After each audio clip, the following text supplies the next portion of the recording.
వస్త్రోత్రిగా తే అక్షతాన్ సమర్పయామి. మరలా అక్షతలు పెట్టుకొని అందరూ కూడా ఎవరైనా పత్తితో వస్త్రం చేసుకున్న వాళ్ళు ఉంటే అక్కడ వేసుకోండి, చేసుకున్న వాళ్ళు ఉంటే అక్షతలు వేయండి. మరలా అక్షతలు పట్టుకొని అందరూ కూడా యజ్ఞోపవీతం పరమం పవిత్రం ప్రజాపతి హరియ సహజం పురస్కారం ప్రథమంచ శుభ్రం యజ్ఞోపవీతం బలమస్తు తేజః మహాగణాధిపతయే నమః. యజ్ఞోపవీతార్థే అక్షత కుజగ్రహాయ నమః అనుకోండి. చెప్పండి. కుజారిష్టేతో సంప్రాప్తే కుజ పూజాంచ కారయే కుజధ్యానం ప్రవక్ష్యామి రోగపీడ ఉపశాంతయే కుజగ్రహాయ నమః. ఓం మధ్యర్మూర్ధాదివత్వత్పదే పృథివ్యాయం అపాగం వేదాగం శ్రీమతి యోనాపతి భవానక్షగా నివేశనీ యచ్ఛానుశర్మ సప్రధాః క్షేత్రస్య భుజనావేగం హితేనేవ జియాపసీగా విష్ణుం పోషయిత్వా సనో మృడాదీదృశే. అధిదేవతా ప్రత్యధిదేవతా సహిత. అయ్యా మీ ఎడమ చేతి వైపు ఉండేటువంటి యొక్క మధ్యలో మిడిల్లో ఉంది ఎడమ చేయండి. ఇటు పక్కన నాకు ఎడం చేయి కాదండి, మీకు ఎడం చేయి ఉండే మధ్యలో అధిదేవతా ప్రత్యధిదేవతా సహిత. చెప్పండి. బుధారిష్టేతో కారయే బుధధ్యానం ప్రవక్ష్యామి బుద్ధిపీడ ఉపశాంతయే బుధగ్రహాయ నమః.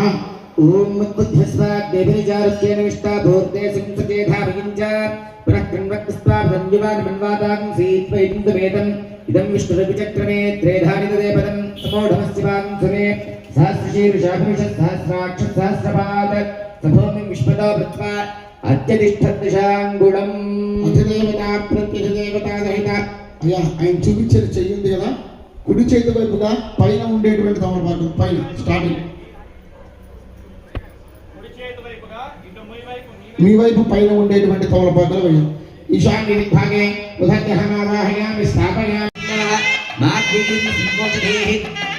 జన్మధనోది మంత్రేణ మధువర్గం సముద్రాశ్య ఓం జన్మధనో మధుర్గం పరమన్నాద్యం వీర్యం సేనామధనో మధుర్గేణ పరమేణాన్నాద్యేన వీర్యేణ పరమో నాదో మధుర్యోసాని మృతాభిధానసి అపపీత్వా సంరక్షాల్య యోం వస్త్రాణి వస్త్రాణి దివ్యాత్. స్వామివారికి కళ్యాణ మహోత్సవంలో నిశ్చయతాంబూలాలు ఇచ్చిన అనంతరం వివాహంలోకి ప్రవేశమైన తర్వాత వేదికను అలంకరించినటువంటి స్వామివారికి మామగారు కన్యాదాతలు స్వయంగా పాద ప్రక్షాళన చేశారు. ఆ పాదాలకి పారాణి రాశారు. మధుపర్క బటువు అంటే స్వర్ణాభరణాలు, ఉంగరం ఇవన్నీ కూడా స్వామివారికి తొడిగారు. అదేవిధంగా వస్త్రాలు సమర్పణ చేశారు. ఇప్పుడు ఈ శుభ సమయంలో ఒక గోవుకి పూజ చేసి దాన్ని ఇచ్చగా పచ్చిక పైర్లలో వదిలేస్తున్నారు. అమ్మా నువ్వు స్వేచ్ఛా విహారమై చక్కగా గ్రాసాన్ని వెయ్యి అని ఇప్పుడు ఆ పూజ చేస్తున్నారు. అనంతరం రంగనాథ స్వామి వారి యొక్క వైభవాన్ని మనకి పెద్దలు తెలుపుతారు. చక్కగా నమస్కారం చేసుకుందాం. చరణం